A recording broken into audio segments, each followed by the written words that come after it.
Of Mice and Men by John Steinbeck. Chapter 1. A few miles south of Soledad, the Salinas River drops in close to the hillside bank and runs deep and green. The water is warm, too, for it has slipped twinkling over the yellow sands in the sunlight before reaching the narrow pool. On one side of the river, the golden foothill slopes curve up to the strong and rocky Gabilan Mountains. But on the valley side, the water is lined with trees, willows, fresh and green with every spring, carrying in their lower leaf junctures the debris of the winter's flooding, and sycamores with mottled, white, recumbent limbs and branches that arch over the pool. On the sandy bank under the trees, the leaves lie deep and so crisp that a lizard makes a great skittering if he runs among them.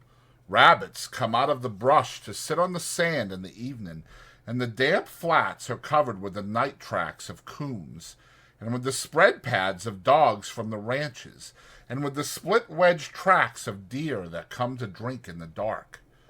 There is a path through the willows and among the sycamores, a path beaten hard by boys coming down from the ranches to swim in the deep pool, and beaten hard by tramps who come warily down from the highway in the evening to jungle up near water.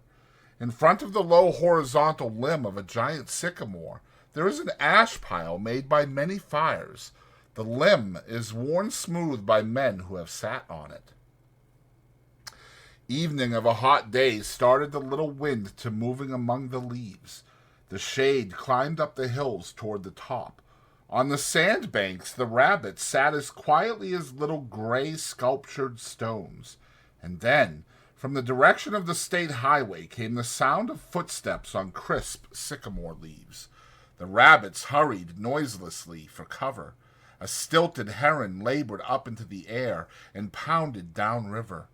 For a moment the place was lifeless, and then 2 men emerged from the path and came into the opening by the green pool. They had walked in single file down the path, and even in the open, one stayed behind the other. Both were dressed in denim trousers and in denim coats with brass buttons. Both wore black, shapeless hats, and both carried tight blanket rolls slung over their shoulders. The first man was small and quick, dark of face, with restless eyes and sharp, strong features. Every part of him was defined: small, strong hands, slender arms, a thin and bony nose. Behind him walked his opposite, a huge man, shapeless of face, with large, pale eyes, with wide, sloping shoulders. And he walked heavily, dragging his feet a little, the way a bear drags his paws. His arms did not swing at his sides, but hung loosely. The first man stopped short in the clearing, and the follower nearly ran over him. He took off his hat and wiped the sweatband with his forefinger and snapped the moisture off. His huge companion dropped his blankets and flung himself down and drank from the surface of the green pool. Drank with long gulps, snorting into the water like a horse. The small man stepped nervously beside him. "Lennie," he said sharply, "Lennie, for God's sakes, don't drink so much." Lennie continued to snort into the pool. The small man leaned over and shook him by the shoulder. "Lennie, you gonna be sick like you was last night." Lennie dipped his whole head under, hat and all, and then he sat up on the bank and his hat dripped down on his blue coat and ran down his back. "That's good," he said. "You drink some, George. You take up good big drink." He smiled happily. George unslung his bindle and dropped it gently on the bank. "I ain't sure it's good water," he said. "Looks kinda scummy." Lennie dabbled his big paw in the water and wiggled his fingers so the water arose in little splashes. Rings widened across the pool to the other side and came back again. Lennie watched them go. "Look, George! Look what I done!" George knelt beside the pool and drank from his hand with quick scoops. "Tastes all right," he admitted. "Don't really seem to be running, though. You never ought to drink water when it ain't running, Lennie, he said hopelessly. You'd drink out of a gutter if you was thirsty. He threw a scoop of water into his face and rubbed it about with his hand, under his chin and around the back of his neck. Then he replaced his hat, pushed himself back from the river, drew up his knees and embraced them. Lennie, who had been watching, imitated George exactly. He pushed himself back, drew up his knees, embraced them, looked over to George to see whether he had it just right. He pulled his hat down a little more over his eyes, the way George's hat was. George stared morosely at the water. The rims of his eyes were red with sun glare. He said angrily, "We could just as well have rode clear to the ranch if that bastard bus driver knew what he was talking about. Just a little stretch down the highway," he says. "Just a little stretch. Goddamn near 4 miles, that's what it was. Didn't want to stop at the ranch gate, that's what. Too goddamn lazy to pull up. Wonder he isn't too damn good to stop in Soledad at all. Kicks us out and says, just a little stretch down the road. I bet it was more than 4 miles. Damn hot day." Lennie looked timidly over to him. "George?" "Yeah, what you want? Where we going, George?" The little man jerked down the brim of his hat and scowled over at Lennie. "So you forgot that already, did you? I gotta tell you again, do I? Jesus Christ, you're a crazy bastard." "I forgot," Lennie said softly. "I tried not to forget. Honest to God I did, George." Okay, I'll tell you again. I ain't got nothing to do. Might just as well spend all my time telling you things and then you forget 'em, and I tell you again. "Tried and tried," said Lennie, "but it didn't do no good. I remember about the rabbits, George." "The hell with the rabbits. That's all you ever can remember is them rabbits. Okay, now you listen, and this time you got to remember so we don't get in no trouble. You remember sitting in that gutter on Howard Street and watching that blackboard?" Lennie's face broke into a delighted smile. "Why, sure, George. I remember that. But what did we do then? I remember some girls come by, and you says, you say, the hell with what I says. You remember about us going into Murray and Reddy's, and they give us work cards and bus tickets. Oh, sure, George. I remember that now." His hands went quickly into his side coat pockets. He said gently, "George, I got mine. I must have lost it." He looked down at the ground in despair. "You never had none, you crazy bastard. I got both of 'em here. Think I'd let you carry your own work card?" Lennie grinned with relief. I thought I put it in my side pocket." His hand went into the pocket again. George looked sharply at him. "What did you take out of that pocket?" "Ain't a thing in my pocket," Lennie said cleverly. "I know there ain't. You got it in your hand. What you got in your hand, hiding it?" "I ain't got nothing, George, honest." "Come on, give it here." Lennie held his closed hand away from George's direction. "It's only a mouse, George." "A mouse? A live mouse?" Just a dead mouse, George. I didn't kill it. Honest, I found it. I found it dead." "Give it here," said George. "Oh, let me have it, George. Give it here." Lennie's closed hand slowly obeyed. George took the mouse and threw it across the pool to the other side, among the brush. "What you want of a dead mouse, anyways?" "I could pet it with my thumb while we walked along," said Lennie. "Well, you ain't petting no mice while you walk with me. You remember where we're going now?" Lennie looked startled, and then in embarrassment hid his face against his knees. "I forgot again." "Jesus Christ," George said resignedly. "Well, look, we're going to work on a ranch like the one we come from up north." "Up north?" "In Weed." "Oh, sure, I remember. In Weed. That ranch we're going to is right down there, about a 1/4 mile. We're going to go in and see the boss. Now, look, I'll give him the work tickets, but you ain't got to say a word. You just stand there and don't say nothing. If he finds out what a crazy bastard you are, we won't get no job. But if he sees you work before he hears you talk, we're set. You got that? Sure, George. Sure, I got it. Okay. Now, when we go in to see the boss, what you gonna do? Lennie thought. His face grew tight with thought. I ain't gonna say nothing. Just gonna stand there. Good boy. That's swell. You say that over 2-3 times so you sure won't forget it. Lennie droned to himself softly. I ain't gonna say nothing. I ain't gonna say nothing. I ain't gonna say nothing. Okay, said George. And you ain't gonna do no bad things like you done in Weed, neither. Lennie looked puzzled. Like I done in Weed? Oh, so you forgot that too, did you? Well, I ain't gonna remind you. Fear you do it again. A light of understanding broke on Lennie's face. They run us out of Weed, he exploded triumphantly. Run us out, hell, said George disgustedly. We run. They was looking for us, but they didn't catch us. Lennie giggled happily. I didn't forget that, you bet. George lay back on the sand and crossed his hands under his head, and Lennie imitated him, raising his head to see whether he were doing it right. God, you're a lot of trouble, said George.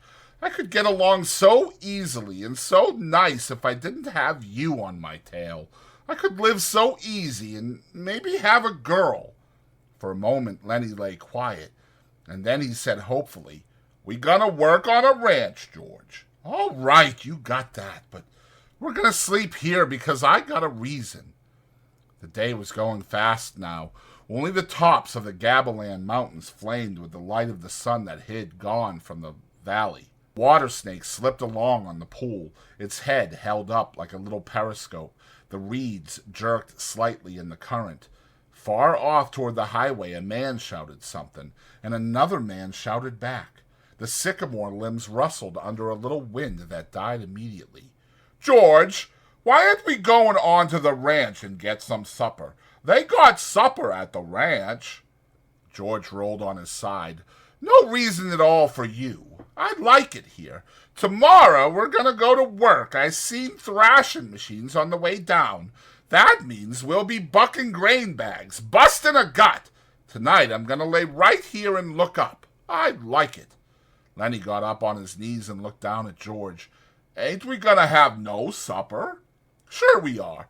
If you gather up some dead willow sticks, I got 3 cans of beans in my bindle. You get a fire ready. I'll give you a match when you get the sticks together. Then we'll heat the beans and have supper. Lennie said, I like beans with ketchup. Well, we ain't got no ketchup. You go get wood. And don't you fool around. It'll be dark before long. Lennie lumbered to his feet and disappeared in the brush. George lay where he was and whistled softly to himself. There were sounds of splashings down the river in the direction Lennie had taken. George stopped whistling and listened. Poor bastard, he said softly, and then went on whistling again. In a moment, Lennie came crashing back through the brush. He carried one small willow stick in his hand. George sat up. All right, he said brusquely. Give me that mouse. But Lennie made an elaborate pantomime of innocence. What mouse, George? I ain't got no mouse. George held out his hand. Come on, give it to me. You ain't putting nothing over. Lennie hesitated, backed away, looked wildly at the brush line as though he contemplated running for his freedom. George said coldly, You gonna give me that mouse, or do I have to sock you? Give you what, George? You know goddamn well what. I want that mouse. Lennie reluctantly reached into his pocket. His voice broke a little. I don't know why I can't keep it. It ain't nobody's mouse. I didn't steal it. I found it lying right beside the road. George's hand remained outstretched imperiously. Slowly, like a terrier who doesn't want to bring a ball to its master, Lennie approached, drew back, approached again. George snapped his fingers sharply, and at the sound Lennie laid the mouse in his hand. I wasn't doing nothing bad with it, George, just stroking it. George stood up and threw the mouse as far as he could into the darkening brush, and then he stepped to the pool and washed his hands. "You crazy fool! Don't you think I could see your feet was wet where you went across the river to get it?" He heard Lennie's whimpering cry and wheeled about. "Blubbering like a baby! Jesus Christ, a big guy like you!" Lennie's lip quivered and tears started in his eyes. "Aw, Lennie!" George put his hand on Lennie's shoulder. "I ain't taking it away just for meanness. That mouse ain't fresh, Lennie. And besides, you've broke it petting it. You get another mouse that's fresh, and I'll let you keep it a little while." Lennie sat down on the ground and hung his head dejectedly. "I don't know where there is no other mouse. I remember a lady used to give 'em to me, ever one she got, but that lady ain't here." George scoffed. "Lady, huh? Don't even remember who that lady was. That was your own Aunt Clara, and she stopped giving 'em to you. You always killed 'em." Lennie looked sadly up at him. "They was so little," he said apologetically. "I'd pet 'em, and pretty soon they bit my fingers, and I pinched their heads a little, and then they was dead, because they was so little. I wished we'd get the rabbits pretty soon, George. They ain't so little. The hell with the rabbits. And you ain't to be trusted with no live mice. Your Aunt Clara give you a rubber mouse, and you wouldn't have nothing to do with it. It wasn't no good to pet," said Lennie. The flame of the sunset lifted from the mountain tops, and dusk came into the valley, and a half-darkness came in among the willows and the sycamores. A big carp rose to the surface of the pool, gulped air, and then sank mysteriously into the dark water again, leaving widening rings on the water. Overhead, the leaves whisked again, and little puffs of willow cotton blew down and landed on the pool's surface. "You gonna get that wood?" George demanded. "There's plenty right up against the back of that sycamore. Floodwater wood. Now you get it." Lennie went behind the tree and brought out a litter of dried leaves and twigs. He threw them in a heap on the old ash pile and went back for more and more. It was almost night now. A dove's wings whistled over the water. George walked to the fire pile and lighted the dry leaves. The flame cracked up among the twigs and fell to work.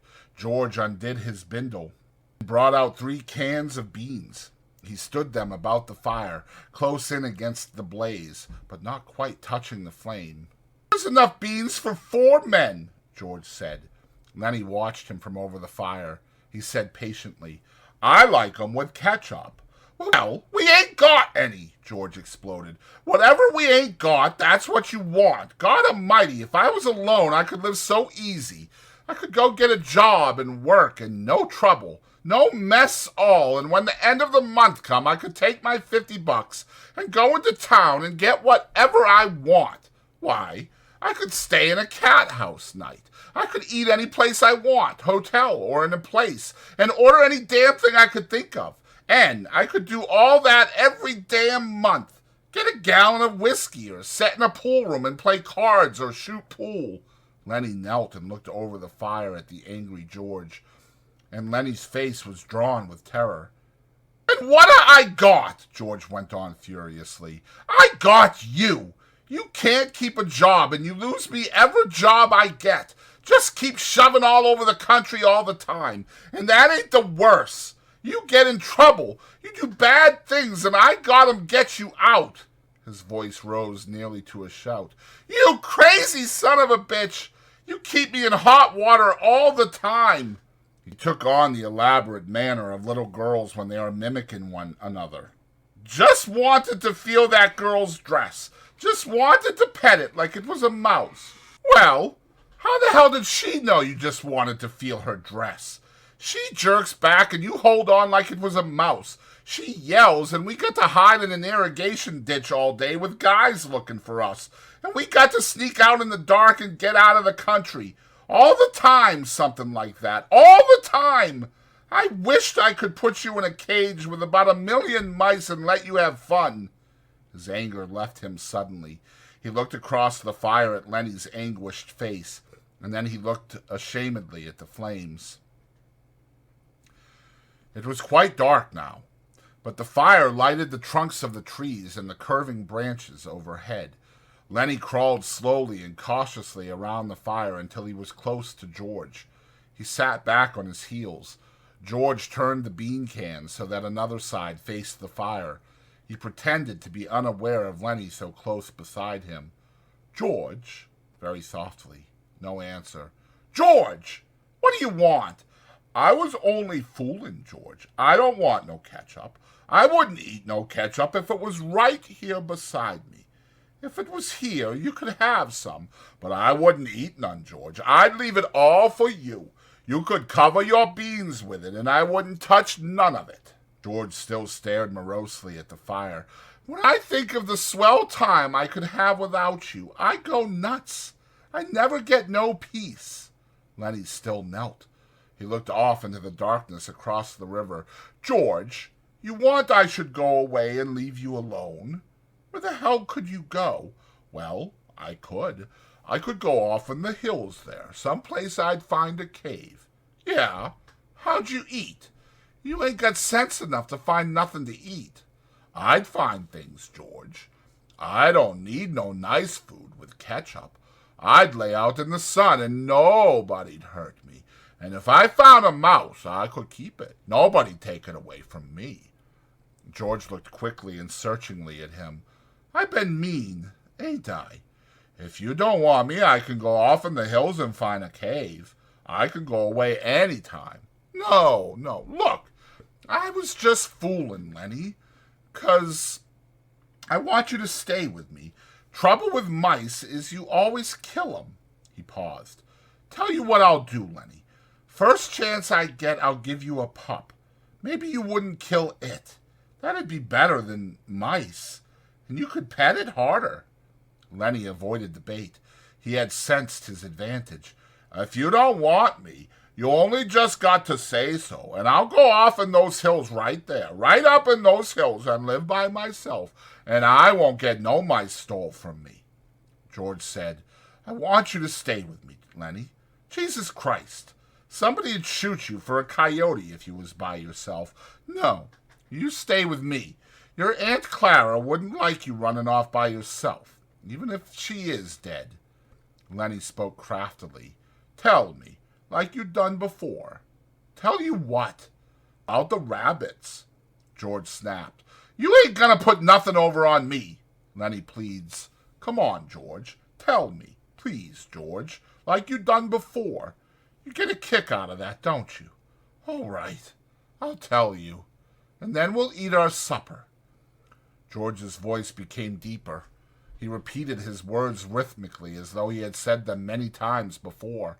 "Guys like us that work on ranches are the loneliest guys in the world. They got no family. They don't belong no place. They come to a ranch and work up a stake, and then they go into town and blow their stake. And the first thing you know, they're pounding their tail on some other ranch. They ain't got nothing to look ahead to." Lennie was delighted. "That's it. That's it. Now tell how it is with us." George went on. "With us, it ain't like that. We got a future. We got somebody to talk to that gives a damn about us. We don't have to sit in no barroom blowing our jack just because we got no place else to go. If them other guys gets in jail, they can rot for all anybody gives a damn. But not us." Lennie broke in. "But not us. And why? Because I got you to look after me, and you got me to look after you. And that's why." He laughed delightedly. "Go on now, George. You got it by heart. You can do it yourself."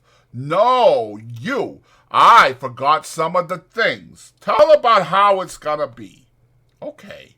Someday we're going to get the jack together, and we're going to have a little house, and a couple of acres, and a cow, and some pigs, and live off of the fat of the land," Lennie shouted, "and have rabbits. Go on, George. Tell about what we're going to have in the garden, and about the rabbits and the cages, and about the rain in the winter and the stove, and how thick the cream is, and the milk like you can hardly cut it. Tell about that, George." Why don't you do it yourself? You know all of it. No, you tell it. It ain't the same if I tell it. Go on, George. How I get to tend the rabbits? Well, said George, we'll have a big vegetable patch and a rabbit hutch and chickens. And when it rains in the winter, we'll just say the hell with going to work. And we'll build up a fire in the stove and sit around it and listen to the rain coming down on the roof. Nuts! He took out his pocket knife. I ain't got time for no more. He drove his knife through the top of one of the bean cans, sawed out the top, and passed the can to Lennie. Then he opened a second can.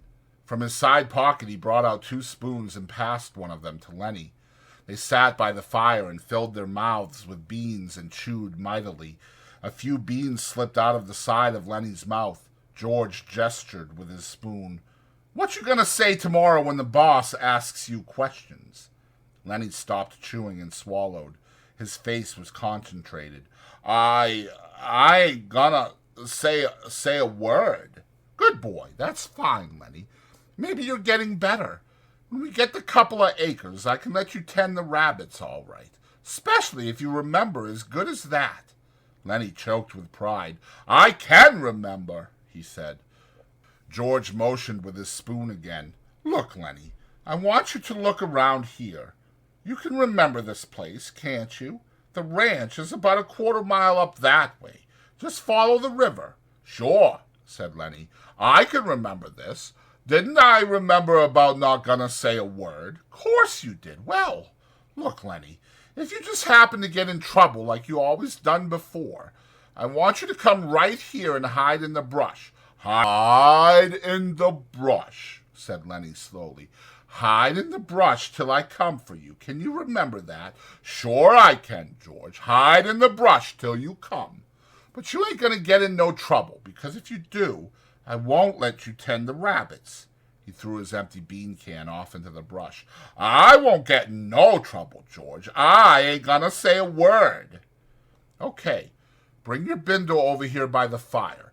It's gonna be nice sleeping here, looking up in the leaves. Don't build up no more fire. We'll let her die down. They made their beds on the sand, and as the blaze dropped from the fire, the sphere of light grew smaller. The curling branches disappeared, and only a faint glimmer showed where the tree trunks were. From the darkness, Lennie called, George, you asleep? No. What do you want? Let's have different color rabbits, George. Sure we will, George said sleepily. Red and blue and green rabbits, Lennie. Millions of them. Furry ones, George, like I seen in the fair in Sacramento. Sure, furry ones. 'Cause I can just as well go away, George, and live in a cave. You can just as well go to hell, said George. Shut up now. The red light dimmed on the coals. Up the hill from the river a coyote hammered, and a dog answered from the other side of the stream. The sycamore leaves whispered in a little night breeze.